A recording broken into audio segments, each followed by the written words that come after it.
Hi friends, welcome to my channel. நேற்று Saturday, so இன்றைக்கி Sunday எங்கள் வீட்டில் பிரியாணி. நேற்று எனக்கு ஹாஃப் டே ஸ்கூல் இருந்துச்சு. ஹாஃப் டே எப்போதுமே ஸ்கூல் இருக்குமான்னு நினைக்காதீங்க. எனக்கு ஒரு மாதத்துக்கு ஒரு தடவை லீவ் வரும்.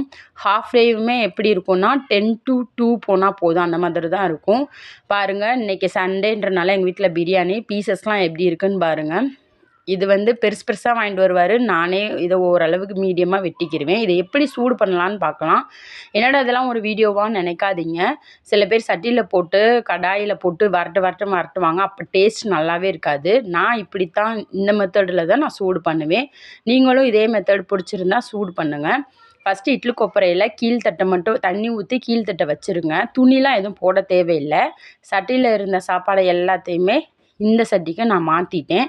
இப்போ ஒரு 5 நிமிஷம் 10 நிமிஷம் மட்டும் நம்ம இதை ஆன் பண்ணிவிட்டு அவிச்சா போதும். அதாவது இட்லி வேக வைக்கிற மாதிரி தான், வேறு எந்த ஒரு பெரிய விஷயமும் கிடையாது.